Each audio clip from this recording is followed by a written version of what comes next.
nombre del doctor Jorge Olvera García, presidente de la Comisión de Derechos Humanos del Estado de México, les damos la más cordial bienvenida.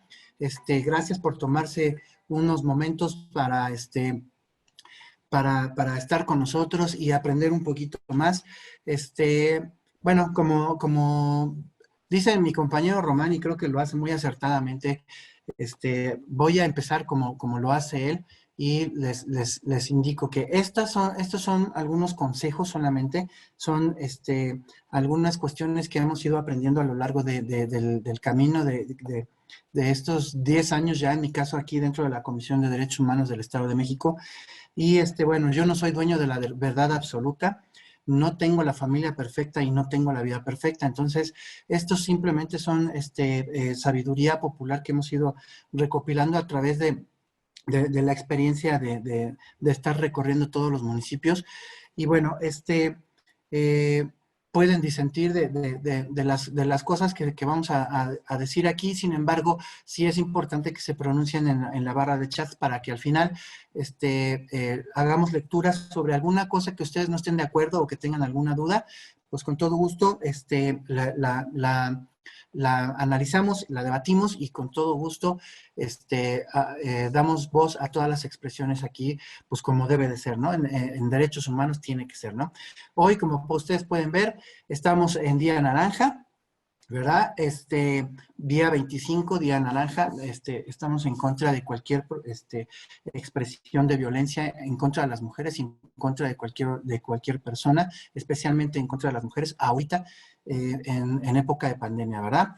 Bueno, vamos a entrar sin más preámbulos. Las primeras láminas es solamente un repaso sobre lo que son los derechos humanos, cómo están sustentados, en este caso los derechos de niñas, niños y adolescentes, en dónde están sustentados, para llegar para tener un lenguaje común. Y bueno, al final vamos a llegar exactamente a lo que dice aquí, que cuáles son y cómo se ejercen los derechos de las niñas, los niños y a los adolescentes en la pandemia, porque hay que recordar que si bien es cierto que ya nos estamos preparando para el regreso a una nueva normalidad, hay que recordar que aún en el Estado de México todavía estamos en semáforo rojo, estamos en confinamiento voluntario y es muy importante pues no relajar las medidas de sana distancia, ¿sale?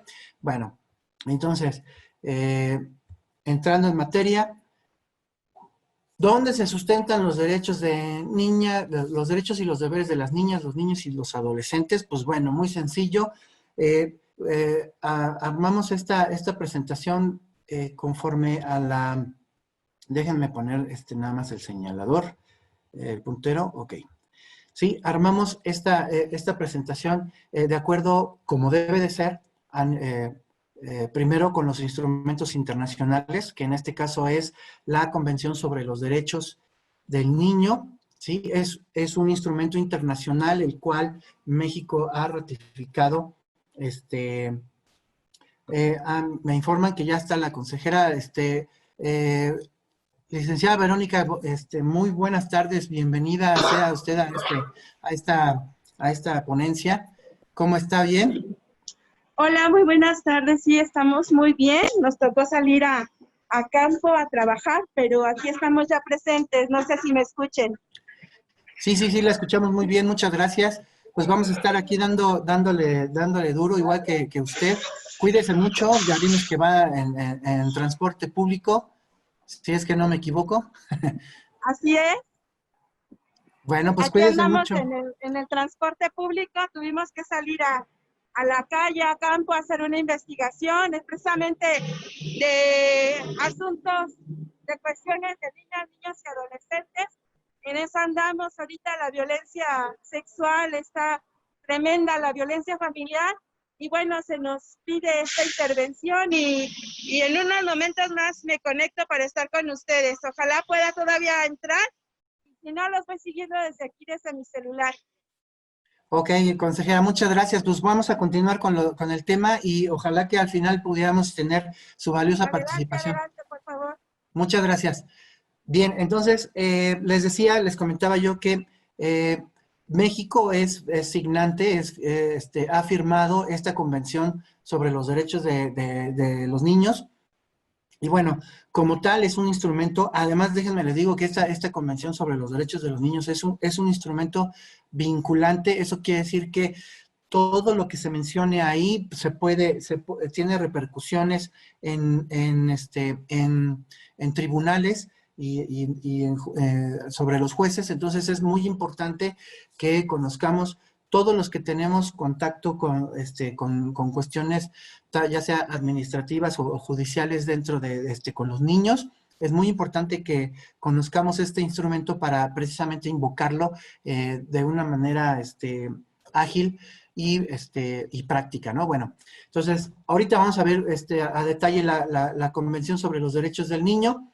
Después de este instrumento que es a nivel internacional, como todos sabemos, eh, eh, todos los instrumentos internacionales de los que el Estado mexicano forma parte están, digamos, en primer lugar o hasta arriba en cuestión de importancia, están hasta arriba. Y después de esos instrumentos ya viene, en este caso, la Constitución Política de los Estados Unidos Mexicanos, dentro de los cuales se mencionan todos los derechos de todas las personas, pero especialmente de los niños. Sí, y bueno, también está la Ley para la Protección de los Derechos de Niñas, Niños y Adolescentes para el Estado de México y la Ley de Justicia para Adolescentes del Estado de México, ¿sí? Estos son los instrumentos jurídicos que en cualquier caso vamos a estar eh, eh, invocando, ¿sí? Para cuestiones jurídicas exclusivamente. Bueno, para beneficio de todos ustedes, yo no soy abogado, entonces estos instrumentos a mí me gusta mencionarlos porque es importante que conozcamos que existen estos instrumentos y que ahí están y que están amparando todos los derechos de niños, niños y adolescentes. Sin embargo, yo creo que es más importante para todos nosotros saber de manera práctica cómo es que vamos a defender los derechos, ¿no? Porque, bueno, sí sabemos que pues están dentro de la ley, pero a mí no se me hace muy práctico que un niño, que una niña, que un adolescente, inclusive que un maestro, pues sepa que en tal artículo están amparados los derechos de niñas, niños y adolescentes. A lo mejor es importante solamente saberlo, pero para mí es más importante pues ver cuestiones prácticas, ¿no? Sí, seguramente pues porque como no soy abogado, pues bueno, ¿verdad? Yo no tengo ese perfil, pero es importante saber que existen estos instrumentos, ¿sale? Por ejemplo, la Convención sobre los Derechos del Niño es un instrumento jurídicamente vinculante, que es lo que les decía, que esto significa que podemos invocarlo en cualquier juicio, ¿sí? Y obviamente todos los juzgadores tendrán que hacer caso de lo que dice este instrumento y de cómo se protegen los derechos de los niños. Por ejemplo, gracias a este instrumento es que se da, por ejemplo, que el hecho de que todos los juzgadores tengan presente esta premisa primero los derechos del niño, ¿no? Ver qué es lo que más le conviene a los niños y en base a eso emitir sus dictámenes de juicio, ¿sale? Bueno, entonces, este instrumento fue firmado en 1989. Los dirigentes decidieron que los niños y las niñas debían tener una convención especial destinada exclusivamente a ellos, perdón. Y bueno, el 21 de septiembre de 1990 fue ratificado por México, ¿sale? México formó parte de este grupo, sin embargo, no se había ratificado, como todos ustedes saben, cualquier instrumento internacional que se firme tiene que ser ratificado, en este caso, por ambas cámaras, para ver que efectivamente este instrumento no viole o no pase por encima de ninguna ley que ya se haya emitido y que esté escrita dentro de la Constitución Política. Bueno, este instrumento está más bien pensado sobre cuatro principios fundamentales. ¿Cuáles son estos cuatro principios fundamentales? Aquí están en flecha. Primero viene la no discriminación, ¿sí? Este principio ampara a todos los niños. Eso quiere decir que todos los derechos de los niños serán aplicados de igual manera sin importar la condición en la que se encuentre la niña, los niños y las niñas, los niños y los adolescentes. Es decir, pues bueno, parecerá ocioso estar mencionando esto, pero de verdad es que en algunos países, gracias a, bueno, aquí en México yo no he visto que se haga esto, pero bueno, en algunos países aplica solamente para algunos niños, por ejemplo, para los niños urbanos y para los niños rurales, no se aplican otras leyes, ¿verdad? Creo que en México no se da. Ya sería cuestión de entrar a algún debate sobre esto, ¿sale? Bueno, el principio de no discriminación, ¿sí? El principio de adhesión al interés superior del niño, este es lo que yo les decía, que cualquier cosa que haga la autoridad, no estoy diciendo solamente juzgadores, esto es importantísimo que lo entendamos. Según entiendo, habemos muchos servidores públicos presentes en esta plática, y esto es importante que se entienda, que es que cualquier acción que yo realice, antes de realizar esta acción, antes de llevarla a cabo, antes de materializarla, tengo que ver si esta acción no afecta a alguno de los intereses o de los derechos de los niños, ¿sale? Si la acción de gobierno, si la acción de autoridad que yo voy a implementar afecta a alguno de los derechos de los niños, por supuesto que podemos echarla para atrás. Es decir, por ejemplo, hablando, por ejemplo, de autoridades municipales, ¿no? Si de repente la autoridad municipal llegara a tener la necesidad de cerrar un parque, pues obviamente ahí se afecta directamente el derecho a la recreación de los niños, ¿verdad? Y automáticamente la autoridad municipal tendrá que justificar de verdad muy, muy, muy especialmente el por qué tiene que cerrar ese parque, ¿sale? Si lo justifica muy bien, entonces tiene todo el derecho de tomar esa acción, pero si no, el parque se tiene que quedar, ¿sale? A lo mejor nada más porque se le ocurrió a algún regidor o porque se le ocurrió a alguna autoridad, vamos a cerrar ese parque, pues no. ¿Por qué? Porque entonces no atendería a este principio que, repito, es un principio fundamental de la convención, la adhesión al interés superior del niño. Y esto, como todos ustedes saben, fíjense bien, como por ejemplo, anteriormente en los juicios en los juicios de divorcio se llevaban algunas cuestiones ya así prácticamente como por tradición. Es decir, si se interponía un juicio de divorcio, la mayoría de las veces el juez determinaba que los niños se quedaran con la madre o progenitora, ¿sí? Pero nunca le preguntaban a los niños, ¿no? Porque a lo mejor realmente los niños la pasaban muy mal con la mamá. Y de verdad es que aquí en México se tiene un prejuicio acerca de que si están con la mamá es la mejor opción. No siempre, de verdad. Y bueno, ojalá que así fuera, ¿verdad? Pero no siempre es así. Bueno, pues a veces los juzgadores, los jueces, tomaban esto casi como una ley, ¿no? Y entonces decían, si hay algún juicio de divorcio, entonces los niños quedan en custodia temporal, por lo menos mientras duraba el juicio, se quedaban en custodia temporal con la mamá. Y resulta que la mamá era, con perdón de la expresión, era una hija de la fregada, ¿no? Entonces, imagínense, pues si los niños se quedaban mal, pues el juzgador nunca le tomaba parecer a los niños.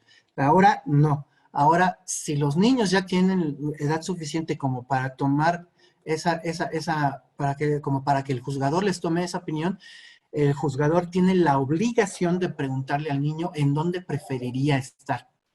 Ya después el juzgador tendrá oportunidad de tomar otros elementos, además de la opinión del niño, de tomar otros elementos como, por ejemplo, a lo mejor, si están bien, bueno, no están mejor con el papá, pero resulta que el papá pues tiene que estar saliendo a trabajar. ¿no? Pues bueno, y si no tiene oportunidad el papá de dejar a los niños con alguna otra persona, entonces el juzgador ya tendrá que tomar esos otros elementos, pero siempre tomar la opinión de, en este caso, de los niños. Y obviamente en todas las sentencias, tomar en cuenta, perdonen ustedes, esta situación. Bueno, obviamente, pues el derecho a la vida, ahorita es precisamente cuando se está aplicando este principio fundamental y la Organización Mundial de la Salud, y en este caso el gobierno federal y el gobierno estatal, están tomando en cuenta este principio fundamental. Es decir, salvaguardar la vida de los niños. Por eso fue que los primeros, no sé si ustedes recuerdan, que los primeros que se fueron a un confinamiento en casa fueron precisamente los niños.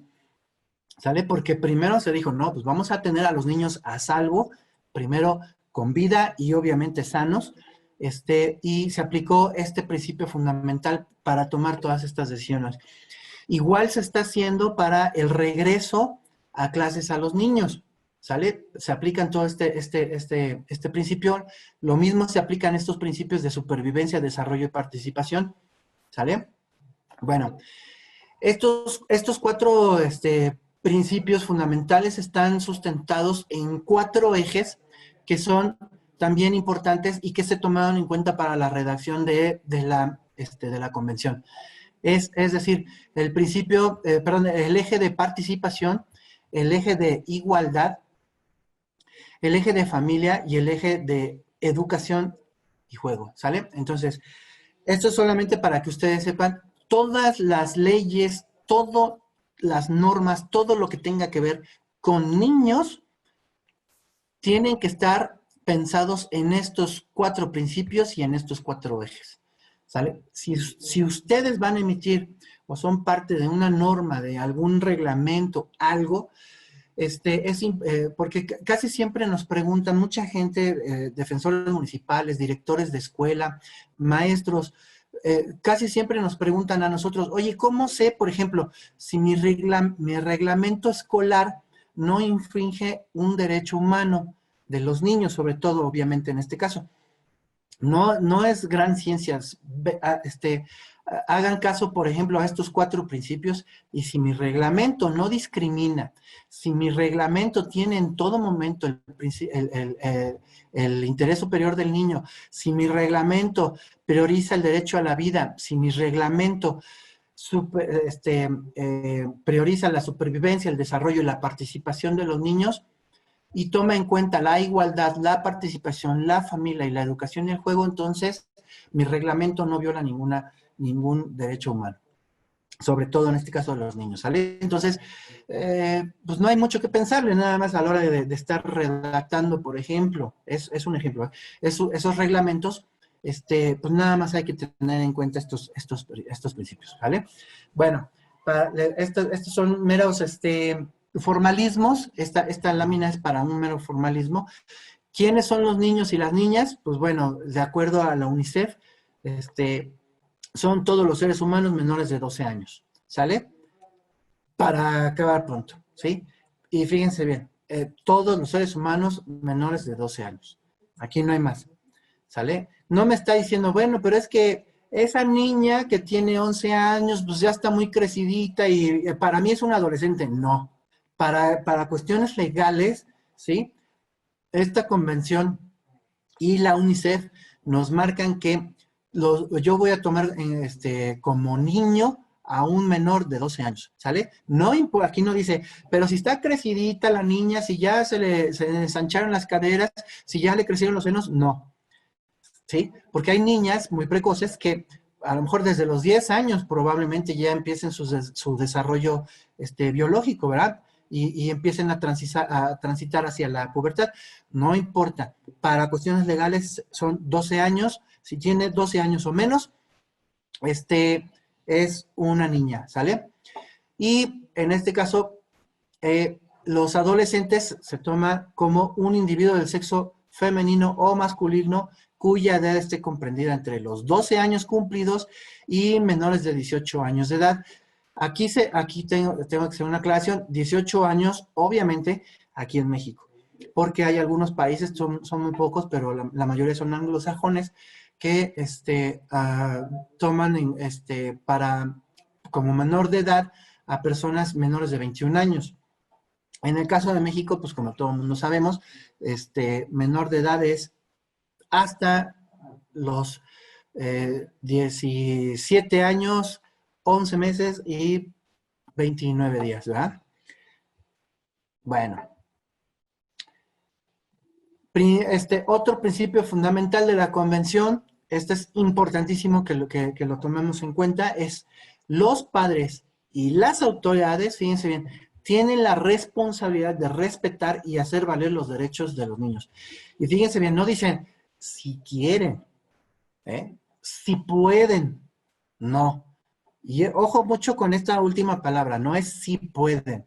Él dice que tienen, yo como servidor público tengo la responsabilidad de respetar y hacer valer los derechos del niño.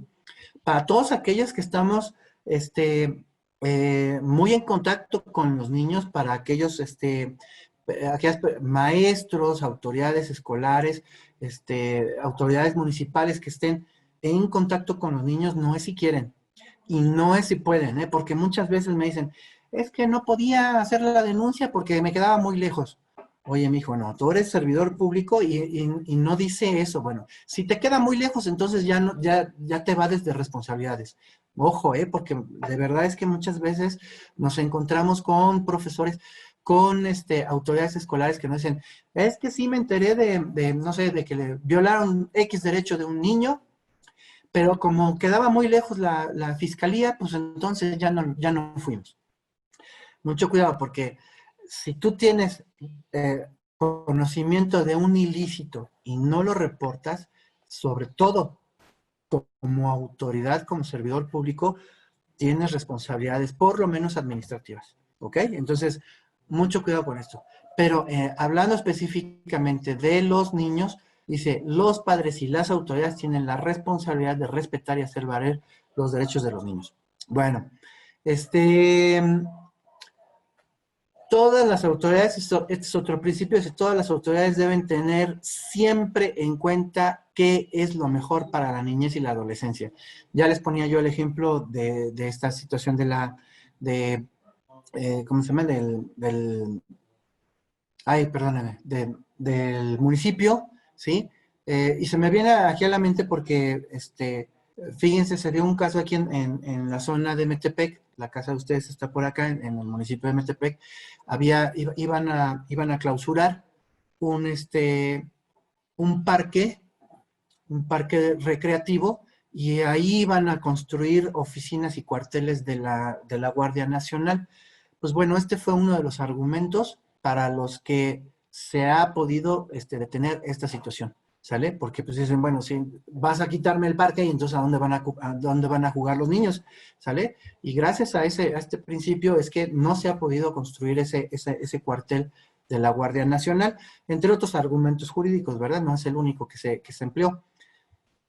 Pero bueno, como todos ustedes saben, los derechos humanos tienen características. Aquí voy a mencionar solamente algunas, que son los derechos humanos, no solamente de los niños, todos los derechos humanos son universales. Eso quiere decir que son aplicables en todo el universo, y digo todo el universo porque casi siempre que estoy dando esta plática es con niños, y les digo a los niños, entonces, no se dicen mundiales, porque serían aplicables en todo el mundo, ¿verdad? Pero ¿qué pasa si el ser humano de repente empieza a conquistar otros mundos, ¿no? A lo mejor otros planetas, pues entonces, si vamos y viajamos a otro planeta, entonces ya no tenemos derechos humanos, pues sí, ¿no? Porque son universales, son innatos porque los tenemos desde que nacemos, inclusive en el Estado de México, desde antes de nacer.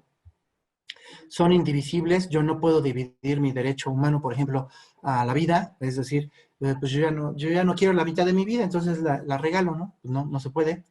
Son inviolables, ¿sí? Esto significa que por mucho que alguien quiera quitarme un derecho, no importa si es una autoridad, un gobierno o otro ciudadano, no lo pueden hacer.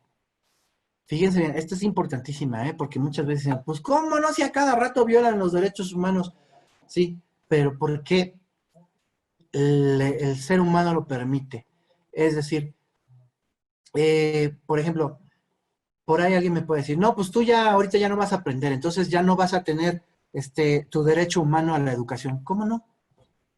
Si yo agarro una revista, un libro, estoy ejerciendo mi derecho humano a mi educación porque me estoy instruyendo yo solito, ¿verdad? Son irrenunciables, yo no puedo renunciar a mi derecho humano a la vida, yo no puedo renunciar a mi derecho humano a la educación, ¿sí? Son permanentes, eso quiere decir que no tienen ni época ni están de moda, ¿sí? Son progresivos, eso quiere decir que no puede existir una ley que viole un derecho humano ya amparado en una ley anterior, ¿sale? Son obligatorios, las autoridades estamos obligados, fíjense, obligados a respetarlos y en sí todos los derechos, todos los seres humanos estamos obligados a respetarlos, son irrevocables, yo no puedo renunciar a mis derechos humanos, deben ser protegidos y respetados. Y hay una palabra también que aquí que no aparece, pero que de repente causa mucho, bueno, no es tan conocida que decir que son inalienables. Inalienable quiere decir que yo no le puedo poner un precio, ¿sí?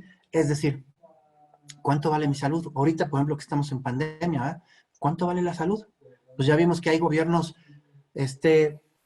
supermillonarios, ¿verdad? Como el alemán, como los de Estados Unidos, como los propios chinos, gobiernos que tienen mucho poder económico, pues ahorita ni siquiera ellos pudieron comprar la salud de sus ciudadanos, ¿verdad? Entonces, eso significa que los derechos humanos son inalienables, no tienen precio.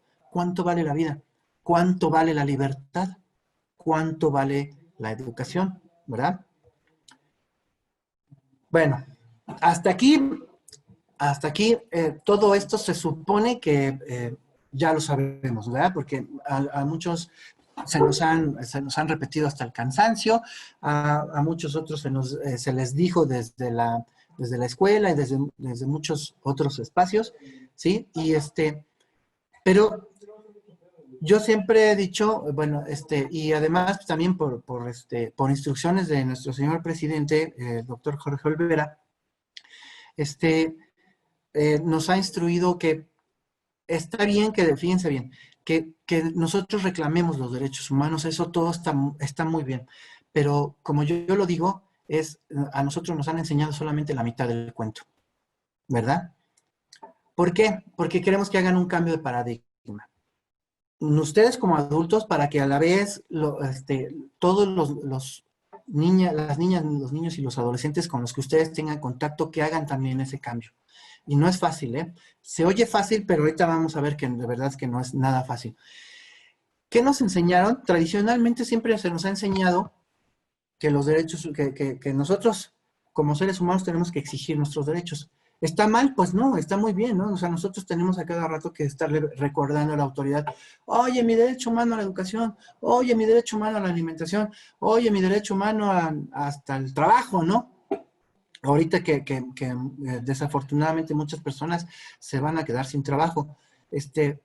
Bueno, ¿está mal eso? Pues no, está muy bien que exijamos nuestros derechos, pero eso solamente es la mitad del cuento. ¿Cuál es la otra mitad del cuento? La otra mitad del cuento es que nunca se nos dijo, por lo menos a mi generación, nunca se nos dijo que cada derecho implica por lo menos una obligación. En el caso de los niños no son obligaciones, son deberes. ¿Ok? Pero es bien importante que nosotros como adultos entendamos que para cada derecho, ¿sí? Por lo menos existe una obligación. Y entonces, el cambio de paradigma que queremos que ustedes hagan es ¿no? Que hagamos que completemos la historia, ¿sí? Que no nada más exijamos nuestros derechos, sino que también cumplamos con las obligaciones que implica cada uno de esos derechos. Cuando yo doy esta explicación en una escuela, digamos para niños, casi siempre le pregunto a los niños, a ver, por ejemplo, tú tienes el derecho humano, ahorita estás ejerciendo tu derecho humano a la educación. De hecho, todos los que estamos aquí presentes estamos ejerciendo nuestro derecho humano a la educación, ¿verdad? ¿Por qué? Porque nos conectamos para aprender algo nuevo. ¿Sale? Entonces, pero les digo yo a los chicos, digo, bueno, ¿cuál sería entonces tu principal obligación ante tu derecho humano a la educación? Y la mayoría de los chicos siempre se van pues, por las cuestiones físicas, ¿no? De que no, pues que hacer la tarea, pues que respetar al profesor, que respetar a mis compañeritos, ¿no? Y todo eso está bien, y qué bueno que así lo piensen, pero esa no es su principal obligación, en este caso de los niños, su principal deber, ¿sale? Y aquí aplica para todos, ¿eh? Para adultos y para niños. ¿Cuál sería mi principal obligación ante mi derecho humano a la educación? Y ahí es donde nosotros queremos que ustedes hagan ese cambio de paradigma. Para todos aquellos que no sepan lo que es un paradigma, a mí me gusta mucho hacer un juego de palabras que dice que un paradigma es algo que yo creo que es, pero que no necesariamente es. Es un juego de palabras, pero bueno, el mejor paradigma que existe pues es la religión, ¿verdad? Yo puedo estar gritando en el centro de Tokio, Japón, viva la Virgen de Guadalupe, ¿verdad? Pero pues los de Japón me van a decir, pues pobre viejito loco, ¿no? ¿Quién es este, no? ¿Por qué? Pues es muy simple, pues porque en Japón el 99% de las personas no conocen a la Virgen de Guadalupe, ¿verdad? Y entonces pues van a decir, este señor está loco, ¿no? ¿Qué está gritando? Pues, y pasaría lo mismo si yo en el centro de aquí de la ciudad de Metepec me pongo yo a gritar, ¡viva Siddhartha!, ¿no? Pues muchos me van a decir, este viejito está loco. ¿Por qué? Pues porque no conocen a Siddhartha. Y pues bueno, Siddhartha es el primer nombre del señor, un señor que se llamaba Buda, Siddhartha Buda, ¿verdad? Y es el creador del budismo, la religión más extendida en todo el mundo. ¿Por qué? Pues porque todos los chinos, todos los japoneses, casi todos los asiáticos, creen en Buda, ¿no? Entonces, ese es un paradigma. ¿Eso qué quiere decir? ¿Que todos los que creen en Buda estén mal? Pues no, ¿verdad? ¿O quiere decir que todos los que creemos o somos católicos estemos mal? Pues tampoco. Simplemente nosotros nacimos en unas condiciones en unas circunstancias que nos hacen, en mi caso, ser católico, en el caso de otras personas, predicar otra religión, ¿verdad? Pero eso es lo que es un paradigma. Y como paradigma, a nosotros nos enseñaron que teníamos que estarle exigiendo a la autoridad, y dame, y dame, y dame, y dame, ¿verdad? Bueno, regreso a la pregunta, les di este breviario cultural, solamente para darles tiempo a que pensaran cuál es la principal obligación que yo tengo ante mi derecho humano a la educación. Para contestar esto, yo puse algunas reglas. Fíjense bien. Las obligaciones o los deberes se tienen que contestar en primera persona, ¿sí? Es decir, es mi obligación, ¿sí? Y les digo esto porque la mayoría de las veces muchos niños nos contestan, dicen, respetar el derecho de no sé qué. Ah, pues yo respeto mucho a mis compañeritos, sí, pero está bien que respetes a tus compañeritos, pero el derecho humano es solamente tuyo. Ese derecho humano es solamente tuyo. Y si tú respetas a tus compañeritos, haces bien, pero no estás beneficiando a tu derecho humano. Es decir, fíjense bien, hablando por ejemplo del derecho humano a la educación. Los pobladores de una colonia pueden llegar y exigirle al municipio, oye, nosotros no tenemos primaria, ponme una primaria, ¿no? Y entonces ahí va la autoridad y construye una primaria. Y después los pobladores dicen, oye, yo no tengo maestros, ¿por qué no me mandas unos maestros? Ah, pues ahí va la autoridad y manda al maestro. Oye, no tenemos infraestructura, ponme bancas, ponme todo lo necesario para las clases. Ah, pues ahí va la autoridad y todo. Pero ¿qué creen? Que si los alumnos no tienen ganas de aprender, todo eso sale sobrando. Todo. Y entonces yo puedo tener la mejor escuela del mundo, yo puedo tener el mejor salón del mundo, la mejor maestra del mundo, con los mejores programas del mundo, todo lo que quieran, pero si mi hijo, si el alumno no quiere aprender, aunque el maestro se pare de pestañas. Entonces, eso es lo que nosotros queremos que la población en general haga ese cambio de paradigma, ¿sí? Porque muchas veces nosotros como papás creemos que mi obligación con mi hijo es, yo lo llevo a la escuela y ahí se acabó. No, tenemos que enseñarle a nuestros hijos, fíjense bien, ¿cómo? Pues con el ejemplo, tenemos que enseñarle a nuestros hijos que es bien bonito aprender, de verdad. Pero ¿qué pasa nosotros como papás? Muchas veces, ¿qué hacemos, no? Híjole, ya te tocó que empezaras con matemáticas. No, hijo, las matemáticas. Oye, por Dios, pues en lugar de alentarlo, pues lo estás espantando. Así no va a querer aprender. Y cada vez, fíjense bien, cada vez que el niño quiere aprender algo, tú lo espantas. Y si no me creen, fíjense bien. Me ha tocado, no creo que sea el caso aquí, pero me ha tocado ver pláticas, aquí, por ejemplo, en México, me ha tocado ver pláticas en donde todo el mundo pone la conferencia y la ponen ahí y ahí están, ¿no? Mucho cuidado, porque si tú estás haciendo eso enfrente de tus hijos, ¿qué le estás enseñando? Pues le estás enseñando a que, pues ahí está el maestro, está, hable y hable y hable y hable, y a ti te vale gorro. Y entonces el día que tu hijo esté en clases, ya sea virtuales o presenciales, pues el maestro va a estar hable y hable y hable y hable, y el niño no va a hacer caso, porque fue lo que tú hiciste. ¿Sí me explico? Bueno, entonces ese es el cambio de paradigma que nosotros queremos que ustedes hagan. Y si no lo hacemos nosotros, los niños no lo van a hacer solitos. Créanmelo. ¿Sale? Entonces, muy importante. ¿Sale? ¿Qué tengo que hacer? Pues tengo que pensar en todos y cada uno de los derechos humanos que ejerzo a diario, porque todos los derechos humanos los ejercemos a diario, y pensar si yo estoy cumpliendo con con la obligación de ese derecho. Es decir, fíjense bien, y de verdad es muy fácil, ¿eh? Pero, repito, tengo que aplicarlo siempre en primera persona, porque cuando digo yo, por ejemplo, cuando los papás siempre nos vamos hacia la cuestión de los hijos, ¿no? Es decir, el derecho humano a la sana alimentación. Y casi siempre todos los papás decimos, no, sí, yo cuido mucho la alimentación de mis hijos. Ok, probablemente así sea, pero ¿cuidas tú tu alimentación? Ojo, porque nosotros siempre estamos educando con el ejemplo, siempre, siempre. Aunque tú creas que tus hijos no se dan cuenta y que por ahí vas y te echas tus churritos o tus churrumais o no sé,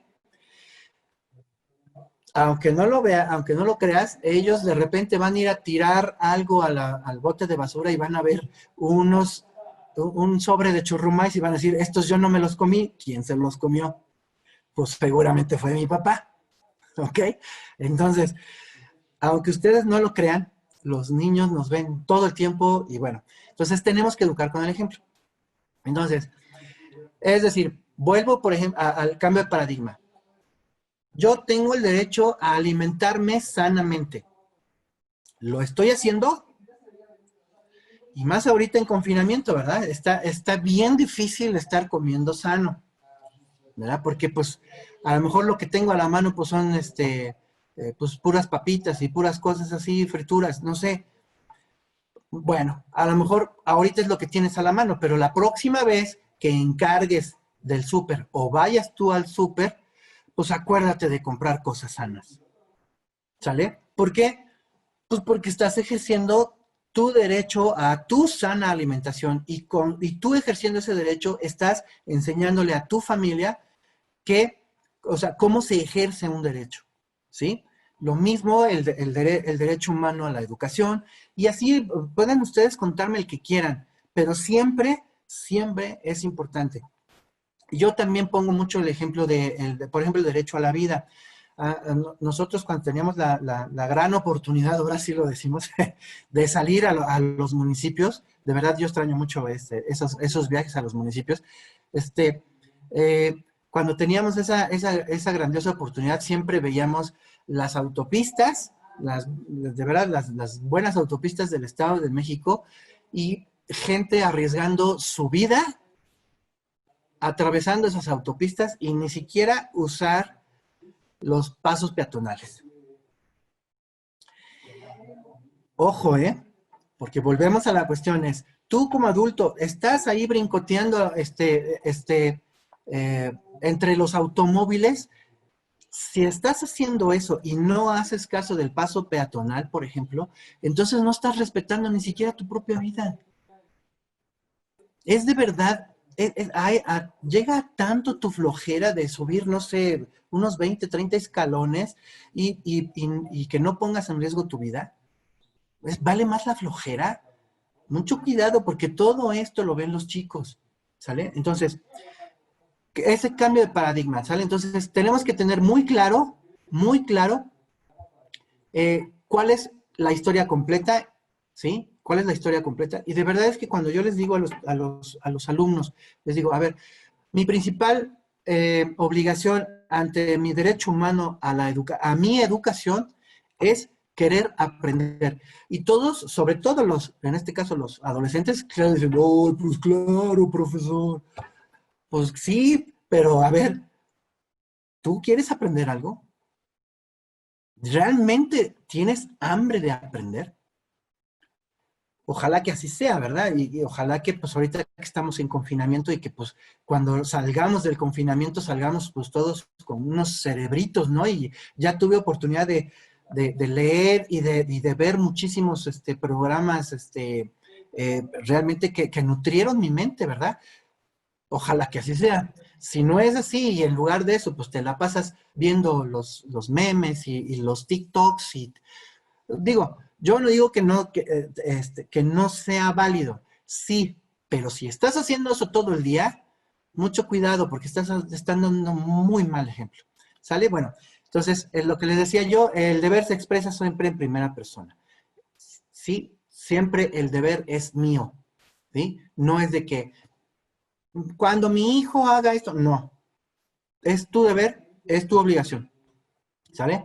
Bueno, entonces, la historia completa, ¿de qué se trata la historia completa? Pues de decirle a los chamacos, como digo yo, es decirles, ok, sí tienes el derecho a que yo te respete, ¿sí?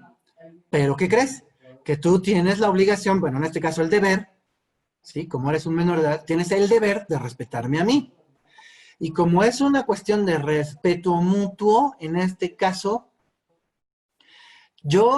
fíjense, esto la mayoría de las veces aquí los maestros siempre me respingan, pero es cierto, de verdad. A veces nosotros como maestros, yo les digo porque yo fui profesor casi 9 años, este, a nosotros como maestros se nos olvida que estamos hablando con seres humanos, que son chiquititos, que son diminutos, sí, pero son seres humanos. Y lo mismo merecen el respeto. Entonces, así como le hablas tú a tu director, a tu directora, le tienes que hablar a los niños con el mismo respeto. ¿Ok? ¿Por qué? Porque cuando tú respetas, entonces automáticamente el otro está obligado a respetarte. Pero ¿qué hacemos? Si de repente y me ha tocado, de verdad es que me ha tocado ver así, que se dirigen al profesor, al director, digamos, profesor, ¿cómo está usted? Y pues sí, la verdad es que pues los directores también se merecen todo nuestro respeto, ¿verdad? Y cuando llega el niño, oye maestra, ¿tú qué niño? Espérame, que estoy hablando con el director, ¿qué no estás viendo? Sí, profesor, con todo gusto. O sea, fíjense el cambio de tono.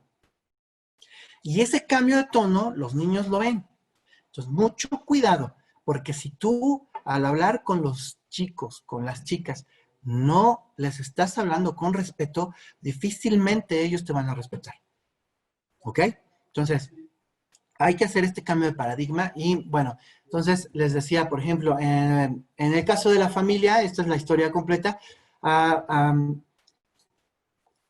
Yo tengo el derecho a no ser separado de mi familia, pero yo tengo el deber, en este caso un niño, tiene el deber de respetar a sus papás, ¿verdad? Sí está claro. Quiero que me sigan bien con esto. Sí, porque de verdad es que siempre nos quedamos con la mitad de la historia.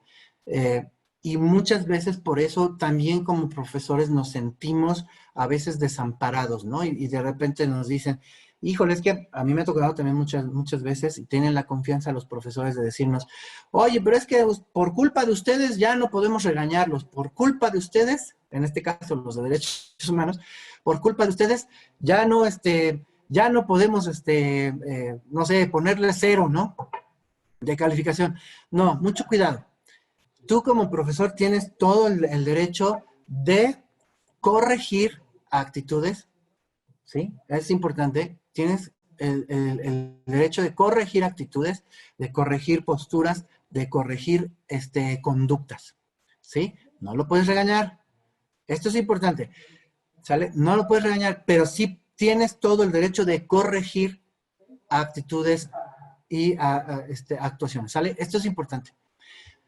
Pero volvemos a la cuestión de, si yo le hablo a mi alumno, a mi alumna con respeto, automáticamente le estoy obligando a ese alumno, a esa alumna, a que me trate a mí con respeto, ¿sale? Y lo mismo pasa con los papás. Sabemos que hay papás muy difíciles, hay papás muy difíciles y ahorita vamos a ver algunos ejemplos porque se va a poner muy difícil la situación cuando regresemos a la nueva normalidad.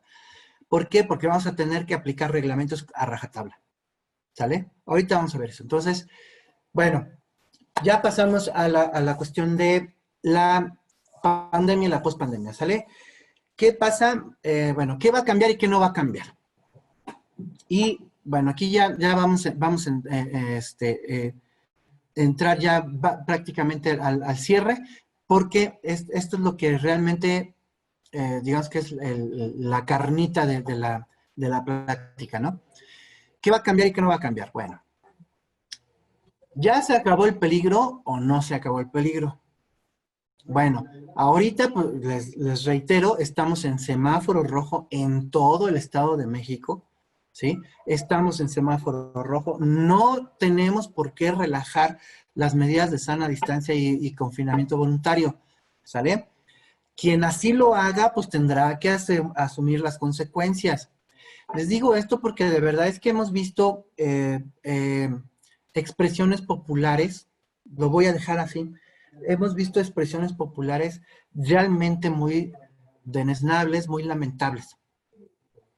Es decir, por ejemplo, un caso muy famoso que se dio por ahí, que era de unas personas que se metieron a la brava a un hospital, me parece, no me acuerdo, creo que era de Catepec, pero se metieron a la brava y bueno, estaban casi linchando a todo el personal de salud, tuvo que llegar la fuerza pública y bueno, un espectáculo realmente lamentable.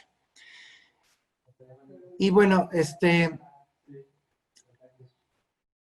este caso, la sociedad tiene que asumir las consecuencias de esos actos, ¿sí?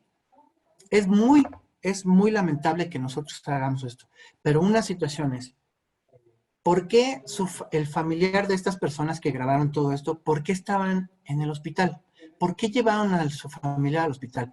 Pues seguramente no lo llevaron porque estaba completamente sano, ¿verdad? Lo llevaron porque estaba enfermo. Y esa persona enferma seguramente no llevó todas las recomendaciones de sana distancia. Porque si hubiera estado encerrado en su casa, les aseguro que no se enferma. Bueno, y todavía aún así, pues le estaban echando la culpa a los doctores. Pues pobre gente, ¿no? Pobres doctores. De verdad es que eh, ahorita de verdad son los héroes del cuento, ¿no? Pero, no, o sea, hay que asumir la responsabilidad. Si yo tengo la estricta necesidad de salir porque, pues, bueno, no, en mi trabajo, tengo la estricta necesidad de salir, bueno, entonces me informo y veo qué puedo hacer para no contagiarme yo y no contagiar a mi familia. ¿Sale? Bueno, entonces, ¿ya se acabó el peligro? No. El virus, no sé si ustedes han visto, eh, yo tengo la curiosidad de siempre estar viendo páginas oficiales y me gusta mucho ver entrevistas con gente especializada. He visto entrevistas con epidemiólogos, tanto nacionales como extranjeros, gente muy, con mucho conocimiento sobre esto, y les puedo adelantar, y esto realmente se los puedo decir con mucha certeza, es que el virus no se va a ir, una vacuna va a estar apenas probándose en seres humanos dentro de un año, o sea, por ahí de junio o julio del año 2021 se va a empezar a probar alguna vacuna en seres humanos. A probar, fíjense bien, apenas en pruebas, ¿sí?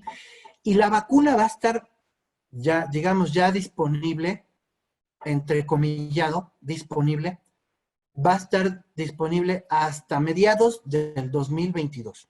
Y digo entrecomillado disponible porque seguramente muchos países van a querer esa vacuna y va a haber una disponibilidad muy escasa. Entonces, ¿qué van a tener que hacer los gobiernos? Pues van a tener que priorizar a quién vacunan, ¿sí? Y obviamente, pues los primeros a los que van a vacunar van a ser a todo el personal de salud. Después del personal de salud, a los que van a vacunar va a ser a toda la gente vulnerable, empezando pues por adultos mayores, gente con diabetes, gente con enfermedades cardiovasculares, gente con obesidad y gente con hipertensión. Ya después de que vacunaron a todos esos, entonces sí van a empezar a vacunar a los niños y después a todo el grueso de la población. Eso significa adultos jóvenes. Adultos jóvenes, llámese de 65 para abajo, que estén completamente sanos.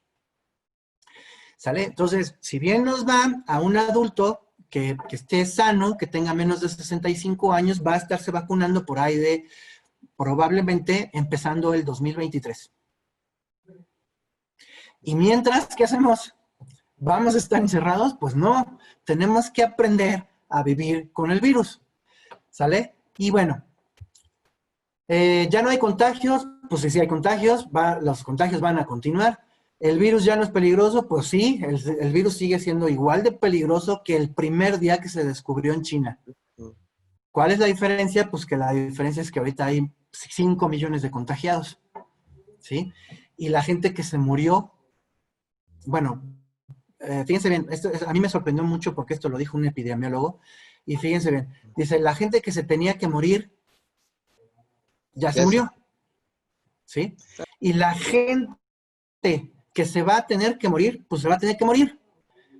Por eso es bien importante. Ahorita yo les decía yo les decía a algunos familiares, les decía, oye, pues es que mira, la vida te está dando una oportunidad. Por ejemplo, yo tengo un familiar político, que está extremadamente obeso, pero además casi es alcohólico, pero además fuma. O sea, váyanle echando. Y bueno, entonces, ¿qué pasa? Pues yo le decía, oye, pues tienes la oportunidad, ahorita estás encerrado en tu casa. ¿Por qué no dejas de tomar? ¿Por qué no dejas de fumar? ¿Y por qué no cuidas tu alimentación? Y así para cuando tengas la necesidad ya estrictamente de salir a la calle, pues ya estás sano. Ah, pues no, pues le vale. Pues ¿qué creen que va a pasar cuando esa persona se contagie? Pues va a estar muy vulnerable y seguramente va a tener muchos problemas cuando se contagie. ¿Sale? Por eso es bien importante que cuidemos a adultos mayores, que cuidemos a todas las personas vulnerables, ¿sale? Y que las personas vulnerables, en este caso, por ejemplo, un adulto mayor,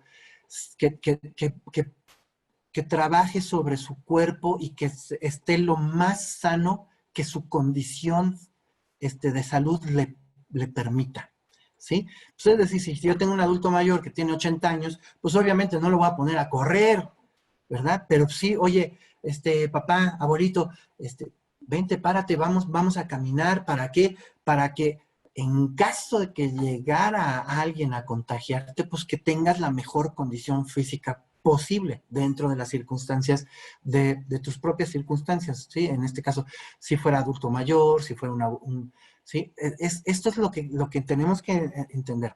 Bueno, ¿qué va a cambiar y qué no? ¿Qué va a cambiar en mi casa? Todo. Ya lo decíamos. Tengo que higienizar todo lo que venga de afuera, ¿sí? Si yo hice el súper, todo ese súper lo tengo que higienizar. Ya, no sé si ustedes ya tienen esa información, pero es con una solución ahí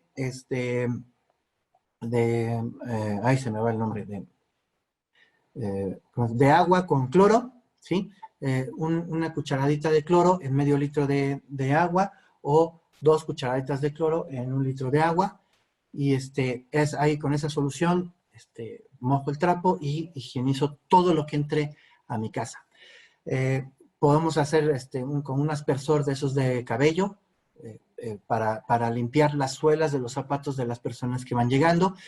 ¿Cuál sería la condición ideal? Pues bueno, la condición ideal sería que todas las personas que llegan a mi casa que pudieran cambiarse la ropa, ¿sí?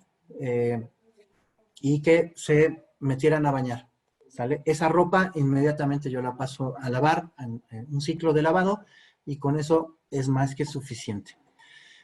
Bueno, ¿qué va a esto es lo que les decía yo, ¿qué va a cambiar en la escuela? Todo. Aquí sí, todo. No sé si ustedes ya escucharon al secretario Moctezuma, el secretario federal, el secretario de Educación Federal, nos decía que, por ejemplo, ya estamos, bueno, ellos ya están casi, esto es un hecho, el que los niños cuando regresen, porque esta es otra situación, me parece que el ciclo escolar que viene empieza por ahí de finales de agosto, me parece, pero es muy probable que en el Estado de México los niños no regresen de manera presencial, sino igual regresen de manera virtual. Cuando regresen los niños, que podría ser por ahí en el transcurso de septiembre, probablemente hasta octubre, pero bueno, cuando los chicos regresen a la escuela, van a regresar bajo el siguiente esquema. Es, si yo tengo un grupo muy cargado, muy probablemente la mitad de mis alumnos tengan que venir lunes y miércoles, la otra mitad martes y jueves, y los chicos que estén muy atrasados en aprovechamiento escolar, los haré venir el viernes. Es decir, probablemente a mi hijo le toque ir a la escuela lunes, miércoles y viernes, o martes, jueves y viernes. ¿Ok? Eso ya dependerá de cada escuela. Habrá escuelas que tengan oportunidad de que todos sus alumnos vayan todos los días, pero eso depende de las condiciones específicas de cada escuela. No podría yo generalizar porque no es lo mismo una escuela, por ejemplo, aquí en la ciudad de Toluca, que, pues no sé, por ejemplo, como la Miguel Alemán, que tiene casi 2,000 alumnos, ¿sí? A una escuela rural que a lo mejor es multigrado y que tiene 30 a 40 alumnos, ¿sí? Esto es importante. Entonces, ¿qué tenemos que hacer? Bueno, en la escuela se tiene que crear un comité de sanidad. Este comité de sanidad seguramente va a estar conformado por padres de familia y por autoridades escolares. Y bueno, tendrán que tomar algunas decisiones, como cuáles, por ejemplo. Todo esto va en función de, obviamente, de los niños, ¿eh? Si yo, por ejemplo, tengo por ejemplo, mi salón es de 9 por 9, ¿sí? Entonces, a lo mejor puedo albergar más o menos unos 20 alumnos en un espacio, según lo que está recomendando la Organización Mundial de la Salud. En un espacio como ese yo puedo albergar a unos 20 alumnos, pongan ustedes 20 alumnos, más el profesor o la profesora. Pero ese salón va a tener que estar ventilado, ¿sí? Va a tener que estar ventilado. Y si no cuenta mi salón con las condiciones de ventilación, entonces tengo que implementar un ventilador, ¿sí? Aquí lo importante es no dejar que el aire esté estático, ¿ok? Entonces, se tendrá que ver cómo la escuela va a saltar todos estos obstáculos, ¿sale? Por ejemplo, los alumnos, todos los alumnos que lleguen a la escuela tienen que sanitizar la suela de sus zapatos con una solución de agua y cloro, ¿sale? Entonces, para eso, pues bueno, ya existen en el mercado unas bandejas en donde usted, bueno, la autoridad escolar podrá poner la bandeja con esta solución y que los niños pasen por ahí, mojen la suela de sus zapatos y ya después que se vayan marchando hacia... Después de sanitizar la suela de sus zapatos, lo primero que tienen que hacer los niños, antes que cualquier otra cosa, es lavarse las manos. Fíjense cómo va cambiando todo en la escuela, ¿eh? Entonces, obviamente, pues tendrá que haber guardias para ver que todos los niños que ya entraron, ya hicieron estos 2 pasos que van a ser esenciales. Además, habrá alguien que tenga que estar checando que los niños no traigan fiebre, que no traigan moquito, que no estén tosiendo, ¿ok? Bueno, aquí es en donde les digo que de verdad es que va a cambiar todo. Para aquellos que son autoridades municipales o que son autoridades escolares, de verdad vamos a tener una época difícil. ¿Por qué? Porque yo quiero ver cómo se van a poner las mamás que le digan, oye, ¿qué crees? El niño trae 37.7 grados de temperatura, a eso se le llama febrícula, que es un paso antes de la fiebre, y cuando el niño trae de 35.5 hacia arriba, yo lo tengo que regresar, ¿sale? Pues yo quiero ver la reacción de la mamá, y seguramente en derechos humanos vamos a tener 1000 quejas. Y las mamás y los papás van a argumentar que nosotros, bueno, en este caso la autoridad escolar, está violando el derecho humano de su hijo a una educación. Bueno, ese argumento es válido, probablemente sí, pero fíjense, por eso es importante esta plática. Ahorita estamos en pandemia, volvemos a los principios rectores no sé si se acuerdan de los principios rectores de la convención. Bueno, y entre otras cosas, las características de los derechos humanos es que los derechos humanos son flexibles. Eso significa que ahorita, en época de pandemia, el derecho a la vida y el derecho a la salud están por encima de cualquier otro derecho, ¿sí? Y entonces yo como autoridad escolar sí puedo regresar a cualquier alumno a su casa, ¿sí? Amparado en estos 2 derechos. Yo tengo que priorizar la vida y la salud de todos mis alumnos, no nada más de uno, ¿sale? Y entonces, esto se los digo para que ustedes se lo transmitan, aquellos que son maestros, que de verdad se lo transmitan a todos sus compañeros, porque vamos a tener 1001 quejas de esto. Y muchas veces los maestros, por desconocimiento, van a decir, híjole, se va a quejar con derechos humanos, pues mejor dejo pasar al niño, ¿no? No, porque va a ser un contagiadero, ¿sale? Entonces, no te preocupes, tú como profesor, tú como autoridad escolar, tú como autoridad municipal, estás amparado ante este protocolo, ¿sale? Entonces, ahorita el derecho humano a la vida y el derecho humano a la salud son prioridad, y son prioridad ante cualquier otro derecho. Pues tan es prioridad, pues que estamos encerrados en la casa, ¿verdad? ¿Dónde quedó nuestro derecho a la libertad? Pues quedó remitido a un segundo espacio. ¿Por qué? Pues porque ahorita está priorizado el derecho humano a la salud y el derecho humano a la vida, ¿sale? Entonces, eso es lo que va a cambiar en la escuela. En la escuela va a cambiar, les repito, muchas cosas. Tendremos que estar doblemente preocupados por cómo juegan los niños, ¿sí? Tendremos que fomentar juegos que no sean de contacto, ¿sí? Está difícil, sí, está bien difícil, ¿verdad? Pero pues tenemos que empezar ahorita podemos empezar a crear estrategias y decir, híjole, ¿cómo le voy a hacer en el recreo? ¿No? ¿Cómo le voy a hacer en el recreo? Pues bueno, vamos a implementar guardias. Pues sí, las guardias ya estaban. Pero ¿cómo le vamos a hacer en el recreo? Mira, les vamos a enseñar este juego, les vamos a enseñar aquel juego, ¿sí? Empezar a nutrirnos de ese tipo de cosas. Hay juegos chinos, no sé si ustedes ya vieron, a mí me llegó un meme de una maestra, por cierto, que si tengo la oportunidad se los voy a poner en los enlaces de nosotros. Juegos chinos buenísimos que no tienen ningún contacto entre los niños y se divierten como enanos, de verdad. Y bueno, ahorita puedo estar investigando todo esto para que cuando yo llegue a la escuela a dar mis clases, pues ya esté yo preparado, ¿verdad?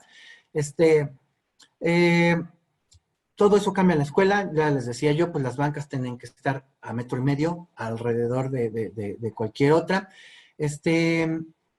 Y bueno, tendremos que aplicar ese reglamento a rajatabla. Oye, que el papá ya se enojó, pues que se enoje, ¿sí? Acuérdense que estamos priorizando el derecho a la salud de todos los alumnos, no nada más de uno. Y bueno, ¿qué cambia en la calle? Igual, todo. Mientras yo digo que estas situaciones se van a tener que implementar por lo menos todo el ciclo escolar que viene.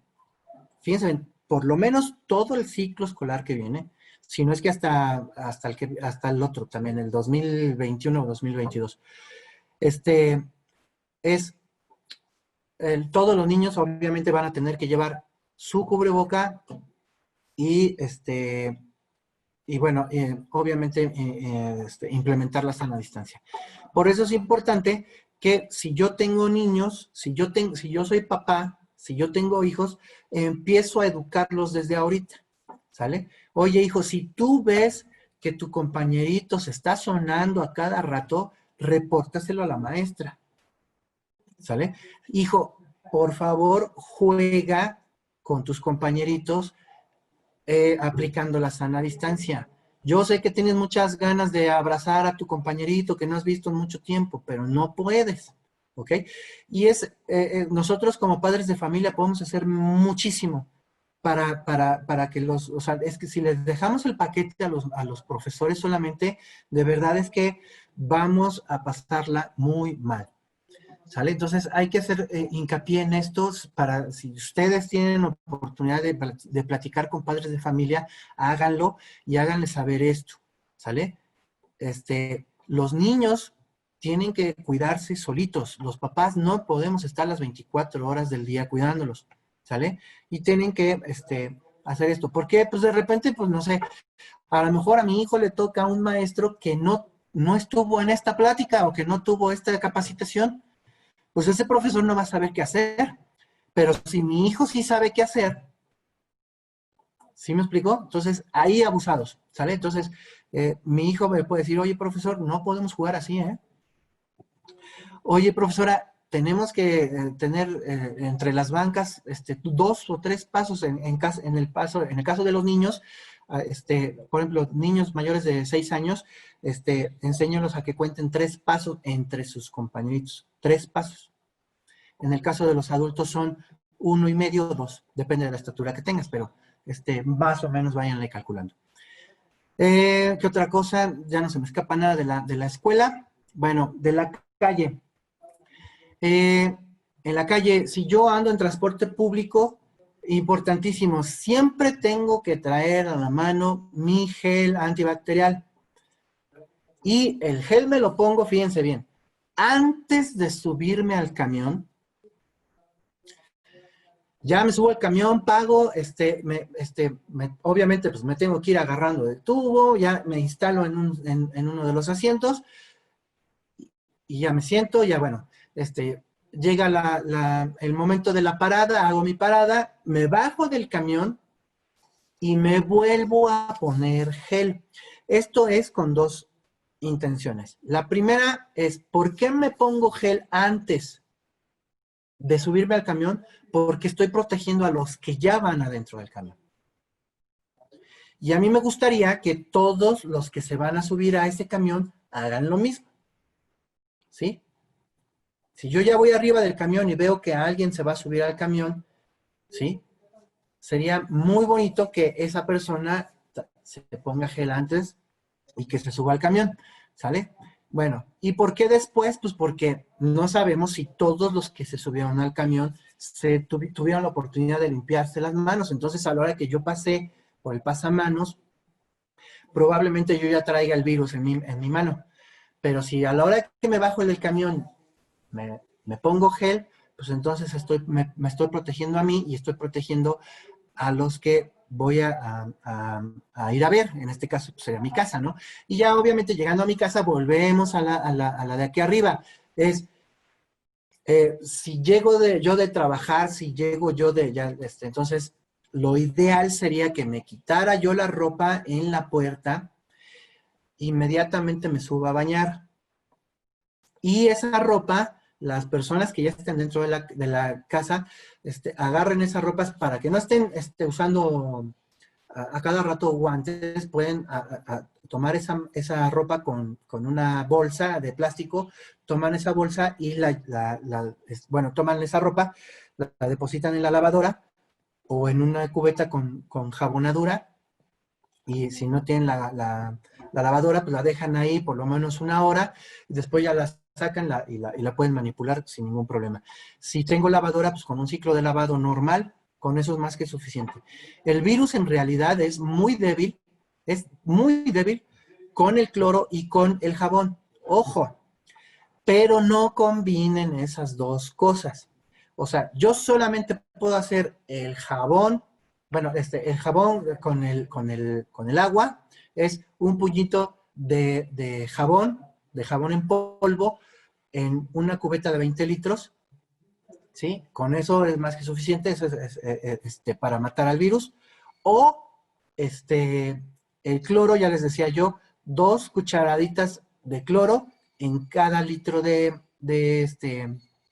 en cada litro de agua, y con eso ya puedo yo empezar a sanitizar toda mi ropa. Pero no combinen las dos cosas, esto es bien importante, porque luego lo que hacen muchas amas de casa es dicen, pues como ya sé que esto es bueno y que esto también, pues entonces los junto y hago algo poderosísimo. No, así lo único que estás haciendo es contrarrestar el efecto de ambos eh, eh, agentes, ¿sale?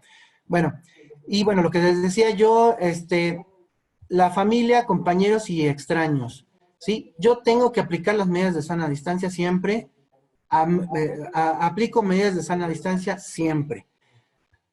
Con mi familia, pues bueno, si yo ya llegué de trabajar, me bañé, entonces ya puedo agarrar, tocar, abrazar y besar a toda mi familia.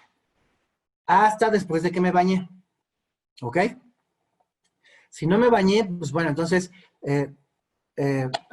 limpio la suela la suela de mis zapatos, me lavo las manos y ya de ahí ya trato de no tocar a toda mi familia hasta después de bañarme, ¿sale?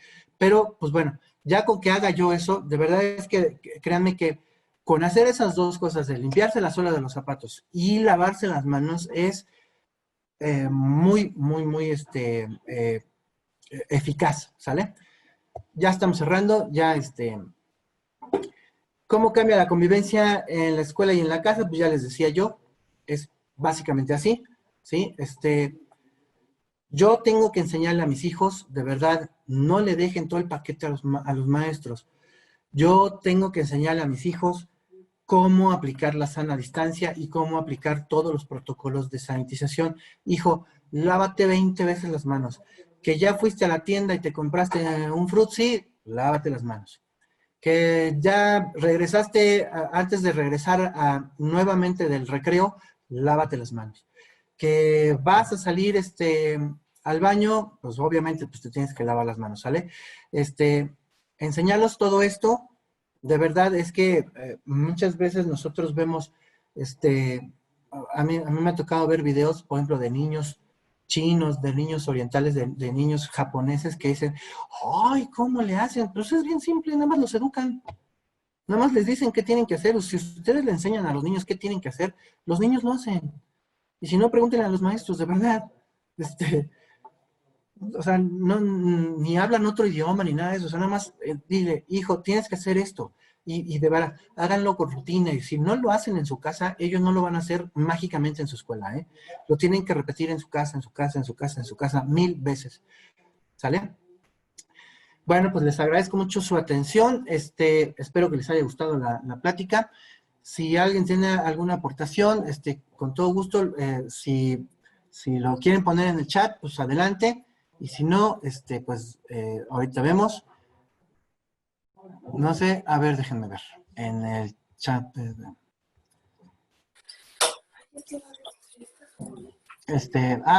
Consejera Verónica, ¿quiere aportarnos algo, consejera? Claro que sí, muchísimas gracias. Está muy, muy bueno este tema. Yo creo que debemos de hacer un complemento más también con la cuestión de los valores, que es lo que debemos nosotros estar educando en nuestra casa ahorita, la cuestión del valor del respeto, la lealtad, la honradez, el amor, y bueno, todo esto que nosotros como padres debemos hacerlo. Yo los invito en verdad a todas y a todos que hagamos todo esto. Para un sano regreso también, pues tenemos cursos gratuitos, totalmente gratuitos, también por parte del IMSS. Ahí nos podemos meter, si tenemos alguna duda de cómo debo de atender mi escuela y demás, ahí están los cursos, algunos son de 3 horas, 4 horas, 5 horas, entonces son muy buenos esos cursos ahorita que estamos en casa, sabemos que a lo mejor tenemos muchas actividades, pero esto nos va a poder ayudar para tener ese sano regreso. Y bueno, por ahí preguntaba a algún profesor que decía que cómo podemos hacer entender a las niñas, niños los hábitos que traen en su casa. Nosotros como profesores quizá a veces traemos ya una metodología, un plan de trabajo, enseñamos a respetar a los compañeros, pero de repente está el niño que ya trae malos hábitos de su casa y preguntan cómo hacerle para eso, ¿no? Cómo poder nosotros también, se decía, no se regaña, pero sí se instruye, se dice, se le hace ver a la persona, en este caso a la niña, al niño, de otra manera, ¿no? Porque sí, algunos sí son, como decían, violencia quizás verbal o traen algún problema psicológico por los problemas que ven en su casa. Entonces sí es algo que si están mamás escuchándonos, es importante que veamos todo lo que nos está haciendo falta y conozcamos realmente a nuestros hijos, preguntarles qué es lo que les hace falta, cómo se sienten, qué están sintiendo en este momento, todo, preguntarles sobre la escuela, que si hay algo que les molesta, todo esto. Entonces vamos a descubrir nosotros los padres de familia y no dejarle toda la carga a las maestras y a los maestros. Sobre todo utilizar la comunicación asertiva cuando hay este tipo de problemática, junto con ahora sí que los tres, padre de familia, alumno, maestro, maestra, pues los tres tener esa comunicación asertiva. Y otra cuestión que ahí anda circulando en las redes sociales, que ojalá estuviera alguien ahí presente y nos pudiera decir qué es lo que está pasando. Es una noticia, ya sabemos que en las redes sociales siempre dan noticias falsas o cuestiones que hacen revolotear a la mente del niño, ¿no? Que es cuestión de que los padres de familia ya no eduquen a sus hijos, se les va, dice,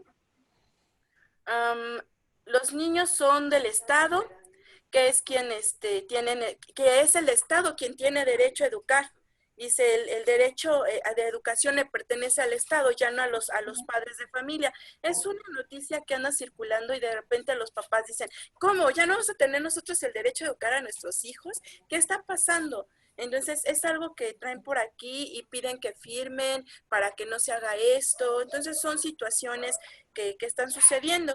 Entonces si alguien supiera algo de estas noticias que están circulando en las redes sociales y nos pudiera compartir, pues yo se los agradecería. Si me permite, por favor, ahorita en todas las redes sociales, y eso la UNESCO acaba de publicar un documento que habla de, si bien estamos padeciendo una pandemia, ahorita estamos también padeciendo lo que ellos dijeron como una infodemia. ¿Por qué? Porque como estamos encerrados en casa, estamos siendo bombardeados por una cantidad de fake news increíbles vía principalmente redes sociales. Entonces, habría que checar qué tan cierto es. Leyendo la nota, entonces me llama mucho la atención porque es total y absolutamente violatorio de todos los derechos. Entonces, hay cuestiones que la educación, o sea, si bien el artículo 3º constitucional establece que la educación le corresponde al Estado, ahí establece la diferencia que la educación en la parte académica le corresponde al Estado. Entonces, y también se garantiza la educación en casa, tanto que debe de garantizar la misma escuela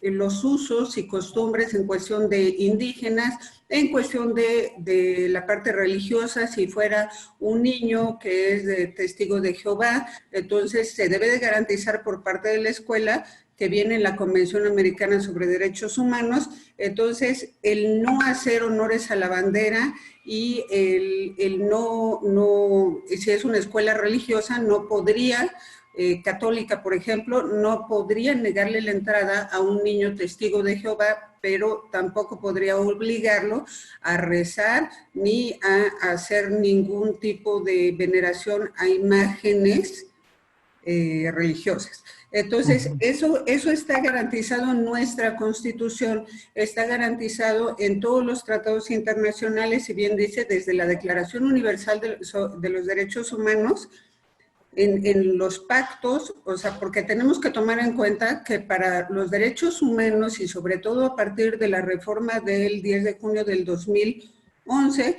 entonces a nivel de la Constitución están los tratados internacionales cuando hablamos de derechos humanos. Entonces, nuestro marco normativo general en derechos humanos a nivel internacional, pues es la Declaración Universal de Derechos Humanos, el Pacto de Derechos Civiles y Políticos, Derechos Económicos, Sociales y Culturales, y a nivel del sistema interamericano, que es la región donde estamos todo el continente americano, los países de la Organización de los Estados Americanos, sería la Convención Americana sobre Derechos Humanos y la Declaración Americana sobre los Deberes y Derechos. Y todas absolutamente contemplan el derecho de los padres a educar en valores a sus hijos, de acuerdo a sus convicciones religiosas también. Entonces, la parte académica lo divide, académica es la escuela. Entonces, sería total y absolutamente violatorio de la Constitución y de todos los tratados internacionales. Además, que la Ley General de Derechos de Niñas, Niños y Adolescentes establece también la diferencia en cuestión de la garantía de los derechos de niñas, niños y adolescentes y las obligaciones de los padres. Y ahí dice, los padres tienen que educar a sus hijos. Entonces, ahí no tiene, o sea, mayor complicación, y aparte de que decía de la armonización que tienen que hacer todos los estados de acuerdo a una ley general. O sea, la Ley General de Educación no establece el quitarle a los padres el derecho de educar a sus hijos. Sí. No lo establece, no lo establece de esa manera. Y todas las leyes generales, a diferencia de las leyes federales, entonces los estados tienen que armonizarlo de acuerdo a lo que se establezca, no de acuerdo a lo que diga la Secretaría de Gobernación, que además no es la instancia competente. Aquí hay varias opciones, habría que investigar si esto realmente es cierto, pero no es posible que sea. Habría que, si esto dicen y se lleva al Congreso, como tendría que hacerse una reforma constitucional, entonces tendría que pasar, o sea, por la aprobación pues, de la mayoría, lo cual no va a pasar. ¿Por qué? Porque es totalmente inconstitucional, primero.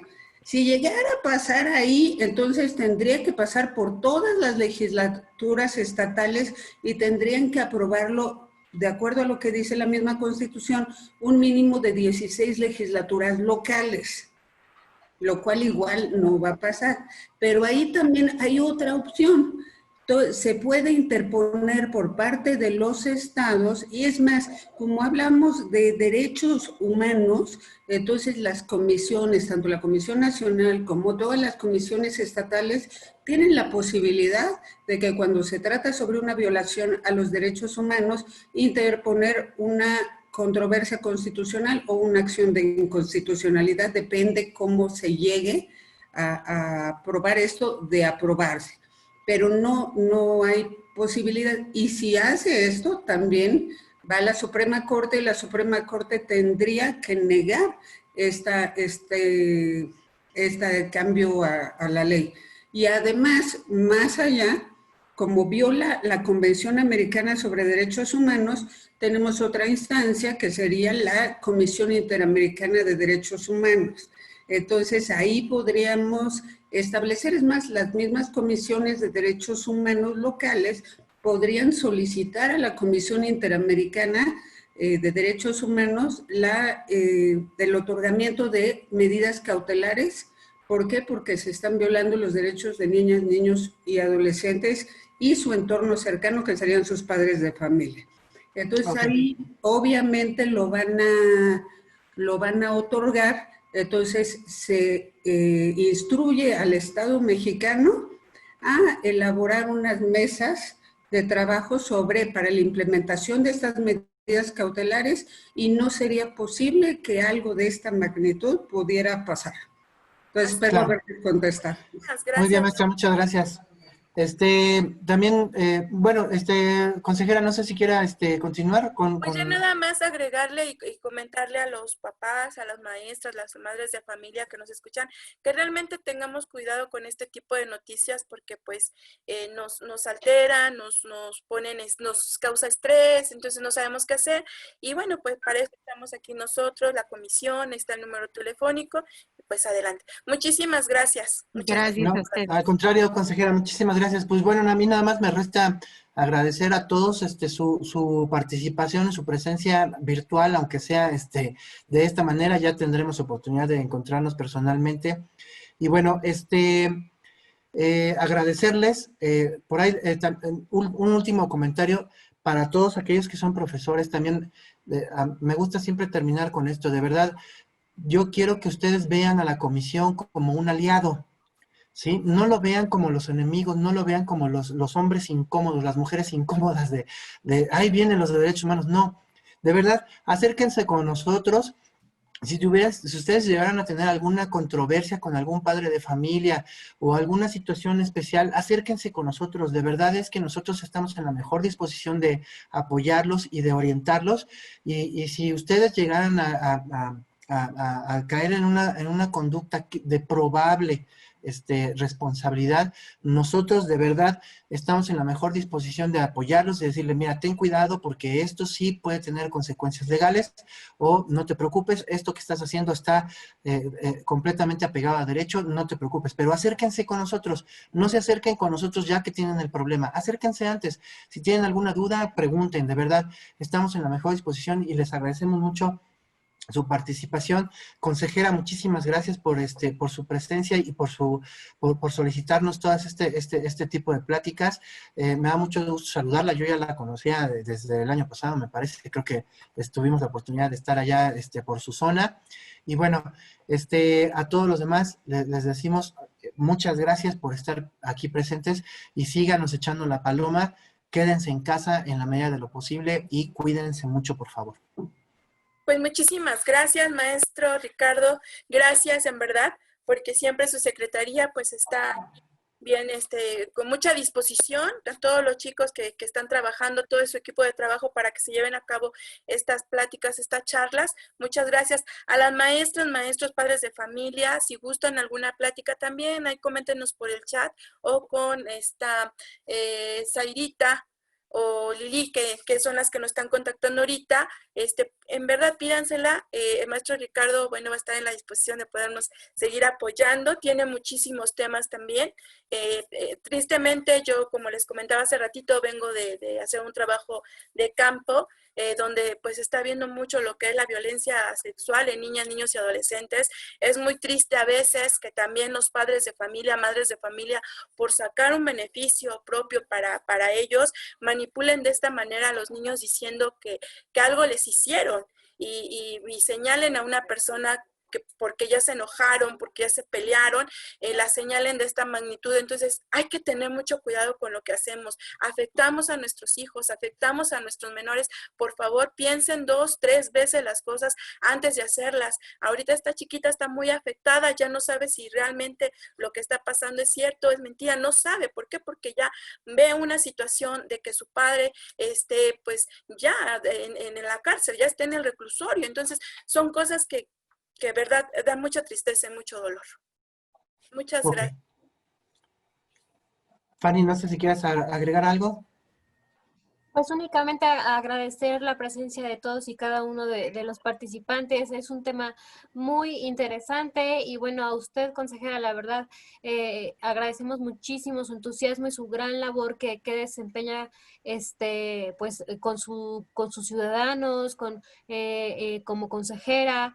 Y pues bueno, a todos y cada uno, el estar aquí presentes. Gracias por parte del Departamento de Promoción y Protección de los Derechos de Niñas, Niños y Adolescentes y a nombre de nuestro presidente, el doctor Jorge Olvera García, nuestra secretaria general, la maestra Rosario Mejía, y por supuesto nuestro secretario ejecutivo, el licenciado Ricardo López, y la subdirectora, la maestra Juana Inés, que bueno, pues aquí estamos al pie del cañón dando la información, las pláticas, todas estas acciones de sensibilización a toda la población mexiquense. Gracias.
La CODEM late por ti.